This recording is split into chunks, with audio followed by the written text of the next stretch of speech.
The meeting of the presidents did not go as planned. The host sought a truce, a deal at hand. In exchange for some goods, peace he aimed to sow, but the guest felt uneasy, his mood in deep woe. The visitor bristled at his colleague's stern air, paternal and lofty, it sparked quite a flare. When he took to the floor, to insult his foe, counterproductive words made tensions grow.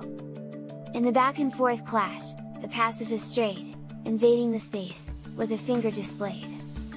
What was meant to unite, instead tore apart, a truce turned to turmoil, a troubled start.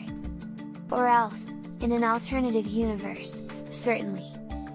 If both the Chancellor and the Chairman were skilled diplomats, their exchange would still involve tension, but it would be carefully managed through strategic phrasing, controlled body language, and subtle maneuvering.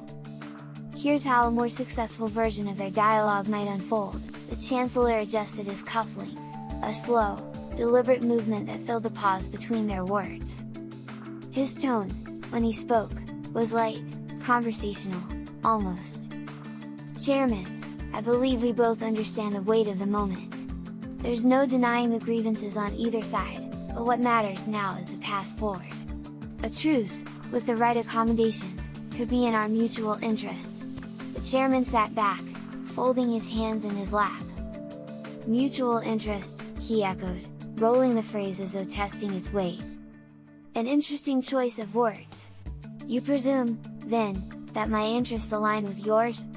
A faint smile touched the Chancellor's lips. "I presume only that peace serves better than prolonged conflict, for leaders and their people alike." He let the statement linger, offering the Chairman a place to step in, to take control of the conversation. The Chairman did not speak immediately. Instead, he let the silence settle, studying the Chancellor with the air of a man who had seen many such negotiations before. At length, he said, "If I were to entertain this idea of peace, I would need assurances.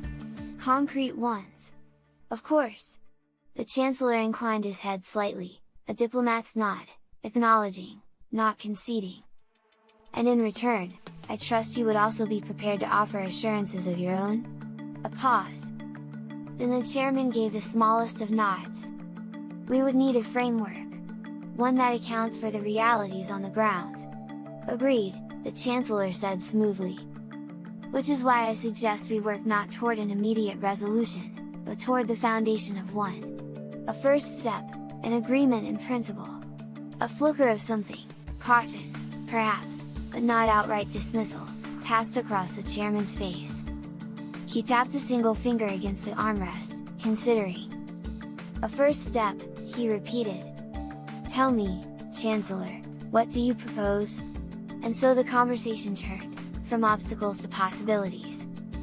The tension remained, but it was tempered, channeled into negotiation rather than confrontation. This version maintains the friction between them but redirects it toward a constructive outcome. Both men are skilled enough to avoid escalation while still protecting their own interests.